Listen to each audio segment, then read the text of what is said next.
नमस्कार छात्रों, मैं गिरिराज मंगल आज आपके समक्ष एक नए वीडियो के साथ में हाजिर हूँ।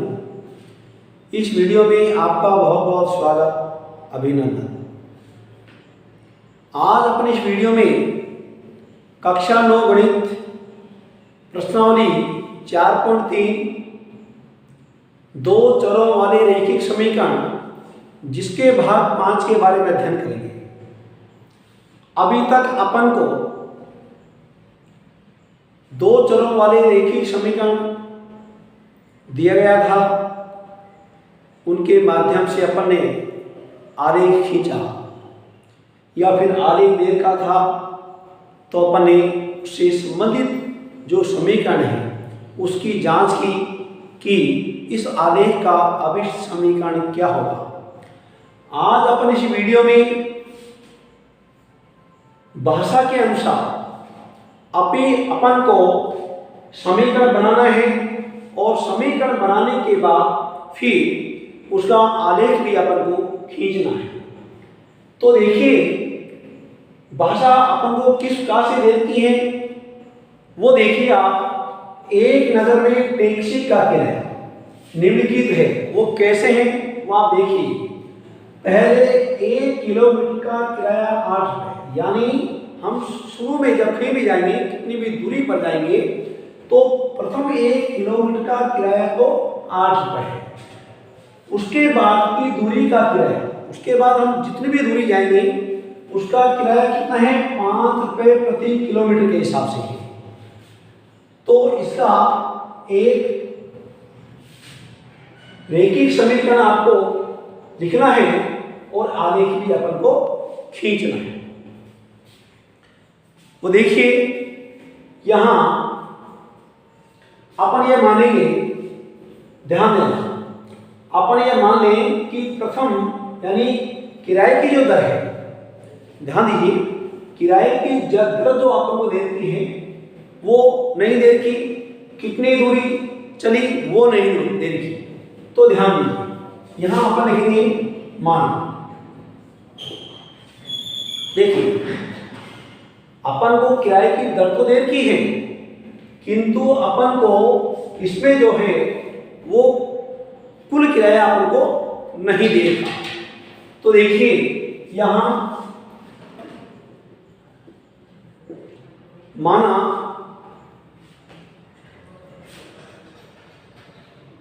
व्यक्ति द्वारा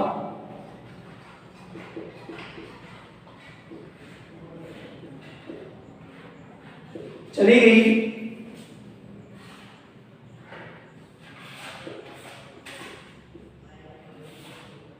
कुल दूरी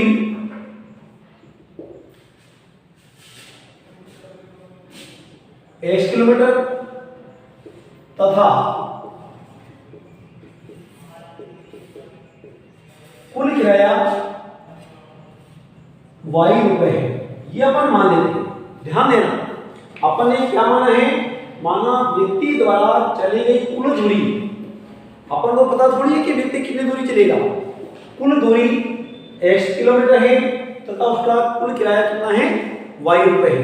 तो अपन देखते हैं, इसके अकॉर्डिंग अपन देखते हैं कि 1 किलोमीटर का किराया तो अपने 8 रुपये दे दिया। समझने का प्रयास करना, 1 किलोमीटर का किराया अपन ने कितना दे दिया उसको, 8 रुपये। अब 1 किलोमीटर का दे दिया, तो अब दूरी कितनी बची, क्योंकि दूरी कितनी चल रही है अपन टोटल x, तो कितने x माइनस का 1 किलोमीटर दूरी अपनी यात्रा की बच जाती है। इसका किराया अपन को किस हिसाब से देना पड़ेगा, 5 रुपए के हिसाब से देना पड़ेगा। इसको अपन किससे गुणा कर देंगे, 5 से, क्योंकि टोटल दूरी अपन ने x मानी है और कुल किराया अपन ने y रुपए माना है। ये दोनों प्रकार से किसके बराबर हो गया, y रुपए के बराबर। 1 किलोमीटर का हमने 8 रुपए दे दिया, x माइनस 1 दूरी जो बची उसका 5 रुपए के हिसाब से दे दिया, टोटल किराया अपन ने y दे दिया। अब ध्यान दीजिए, 8 प्लस गुणा करिए, 5x माइनस का 5 हो जाएगा, बराबर क्या हो जाएगा, y। अब ध्यान देना, ये क्या हो जाएगा, 5x माइनस का y प्लस का 3 बराबर 0। आप या का चिन्ह लगा दीजिए। ये तो आपका क्या बन गया, इसने एक तो पूछा था इसका एक रैखिक समीकरण लिखिए, तो ये तो आपका क्या हो गया, एक से रैखिक समीकरण दो चरों वाला। ये तो एक तरह से मान के चलो कि आपका अभिष्ट समीकरण तैयार हो गया। अब इस समीकरण का अपन को क्या खींचना है, आलेख खींचना है। इस समीकरण का क्या बनाएगा अपन, आलेख। आलेख खींचने के लिए अपन को कम से कम कितने बिंदु चाहिए, कम से कम अपन को 3 बिंदु चाहिए, ज्यादा कितने भी हो कोई दिक्कत नहीं। तो देखिए आलेखीय सारणी हम तैयार करेंगे। यहां देखिए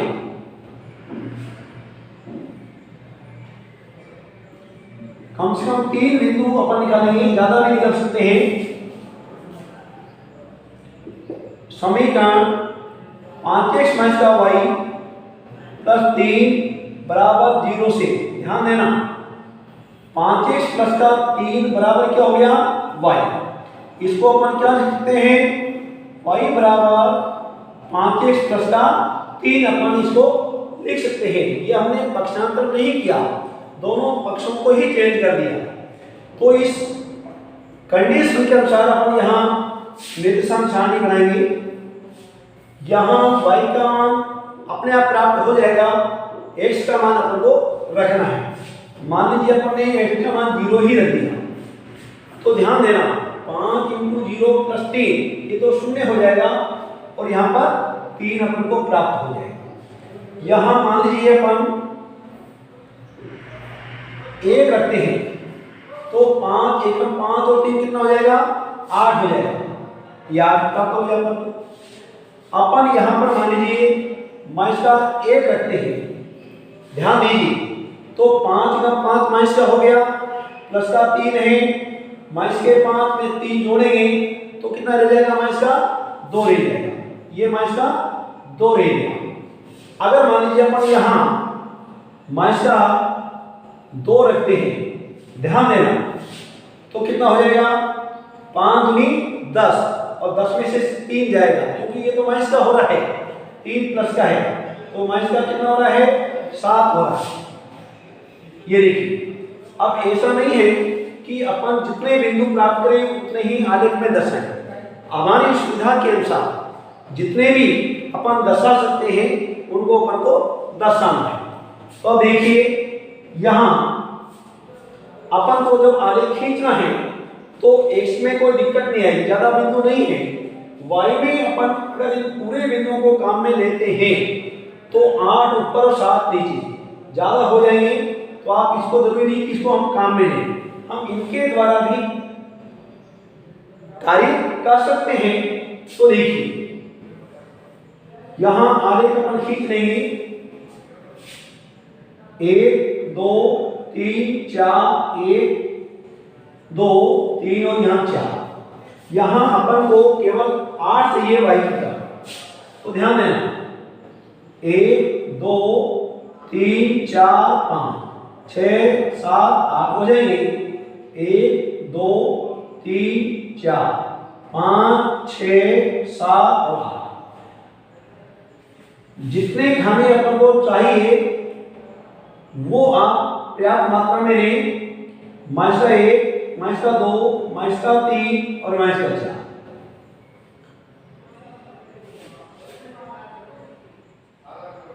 माइनस का 1, माइनस का 2, माइनस का 3।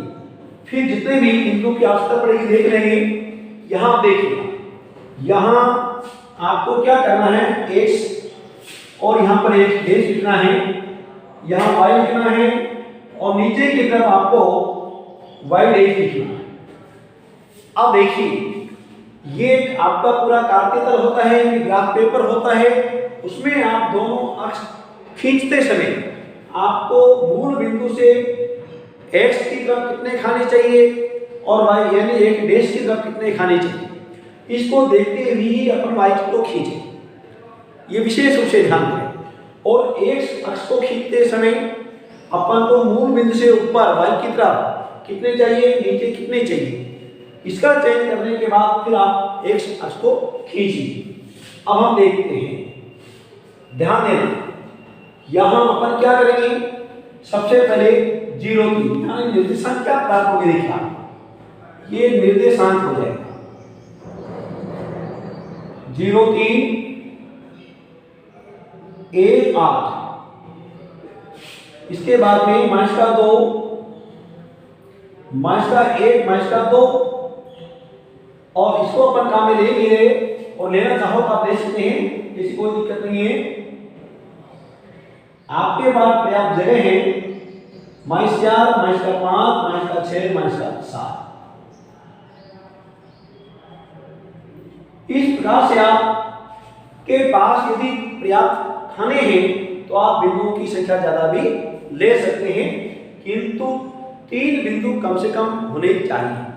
इससे कंफर्म हो जाता है 3 बिंदुओं से कि कम से कम 3 बिंदु यदि एक सरल रेखा में है, 3 बिंदु एक सरल रेखा में है, तो निश्चित रूप से वे उस समीकरण को संतुष्ट करते हैं जिसके लिए अपन आलेख बनाना चाहते हैं। तो देखिए माइनस का 2 और माइनस का 7। अब यहां 0,3 की बात करते हैं। 0,3 तो 0,3 यानी आपको शून्य में शुरू में 0 है, इसका मतलब एक अक्ष पर आपको नहीं चलना। 1 8 1 चल करके फिर 8 आपको चलना है, ये देखिएगा ये आपका 1 8 है। उसके बाद देखिए माइनस का 1 माइनस का 2, माइनस का 1 आ जाइए और फिर माइनस का 2, ये माइनस का 1 चल करके माइनस का 2 आपका हो गया। माइनस का 2 माइनस का 7, माइनस का 2 शुरू में, क्योंकि पहला बिंदु एक अक्ष पर चलेगा। अगर प्लस का है तो प्लस की तरफ चलेगा, माइनस का है तो माइनस की तरफ चलेगा। दूसरे बिंदु के लिए आपको जो दूसरा पॉइंट देखा है वो y अक्ष पर जाएगा, प्लस का है तो ऊपर की ओर यानी y की ओर जाएगा, और माइनस का है तो y डैश की ओर आएगा। माइनस का 2 माइनस का 7, माइनस का 2 है और उसके बाद में आप -7 की ओर आ जाएंगे। इस प्रकार से आपको पहले बिंदु पॉइंट अंकित करना है, और बिंदु पॉइंट अंकित करने के बाद फिर आपको एक बड़ा सा स्केल लेकर के उनको बिल्कुल मिड पॉइंट में लेते हुए और इनको आपको मिलाना है। ये पूरे के पूरे पॉइंट जो है वो एक सीध में होने चाहिए, थोड़ा सा भी उसमें डिफरेंस नहीं होना चाहिए। इनको आप अब मिलाइए।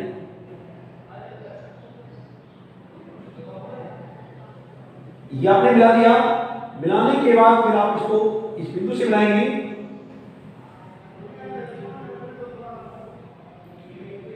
इस प्रकार से ये आपका जो बिल्कुल आप जब इनको मिलाएंगे ये बिल्कुल स्केल की तरह आएगा, क्योंकि यहाँ तो अपना थोड़ा सा डिफरेंस आ सकता है, क्योंकि यहाँ तो अपन में मान लीजिए थोड़ा सा भी एक सुई की नोक के बराबर में थोड़ा सा खानों का जो अंतर कमती बेसी हो गया तो अपन को थोड़ा सा ऐसा नजर आएगा कि थोड़ा सा बल है, किंतु अपना जो ग्राफ पेपर होता है जो अपन को एग्जाम में मिलेगा वो बिल्कुल एक्चुअल यानी उसमें लंबाई चौड़ाई बिल्कुल समान होती है, वर्गाकार खाने होते हैं, अंतर बिल्कुल नहीं होता।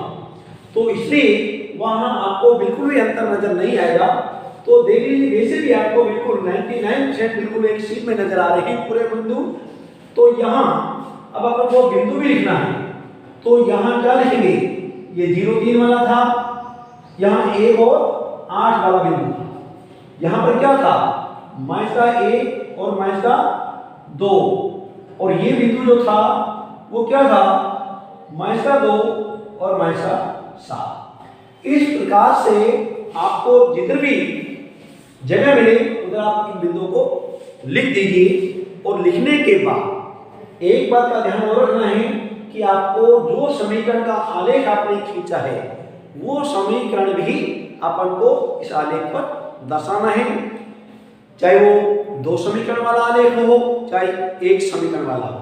तो देखिए हमारा जो एक्चुअल समीकरण था वो क्या था, 5x - y + 3 = 0। तो आप यहां लिख लीजिए कहीं भी, इसको तो आप बिल्कुल सीधा मिला दीजिए। अब यहाँ समीकरण लिख दिया, यहाँ लिखिए 5x माइनस का y और प्लस 3 बराबर b। इस प्रकार से आपको जैसे अपन दो समीकरण वाला बनाते हैं, बड़ी कक्षा में बनाएंगे, 10वीं में बनाएंगे, तो वहां दो आलेख खींचेंगे और दोनों आलेखों में ही अपन जो है समीकरण को लिखेंगे। किंतु यहाँ केवल दो चरों वाला एक आलेख ही अपन को खींचना है, तो यहाँ आपको इस प्रकार से ज्ञात करना है। अब इसमें समीकरण का हल तो हो ही नहीं सकता, क्यों? क्योंकि दो चरों वाले जो रेखिक समीकरण होते हैं उसके अपरिमित रूप से अनेक हल होते हैं, तो यहाँ अपन हल की चर्चा नहीं करेंगे। यहाँ केवल आपसे दो चरों वाला एक रेखिक समीकरण पूछा गया था और उस रेखिक समीकरण के माध्यम से दो चरों वाला एक आलेख खींचा गया था। तो प्रिय बालकों, आपको ये चीज समझ में आई होगी कि भाषा के अनुसार अपन दो चरों वाला रेखिक समीकरण कैसे बनाते हैं और समीकरण बनाने के बाद उसके आलेख खींचने के लिए अपन को क्या करना होता है, निर्देशांक सारणी बनानी होती है। निर्देशांक सारणी के माध्यम से निर्देशांक आपको प्राप्त हो जाएंगे और उन निर्देशांकों के माध्यम से फिर अपन को आलेख खींचना है। इसमें आपको सावधानी क्या बरतनी है कि कोई सा भी निर्देशांक हो, पहले बिंदु के लिए आपको चलना मूल बिंदु से है, किंतु पहला बिंदु की पहली संख्या अगर प्लस की है तो आपको दाईं ओर जाना है और माइनस की है तो बाईं ओर आना है। उसके बाद में आपको रुकना नहीं, दूसरे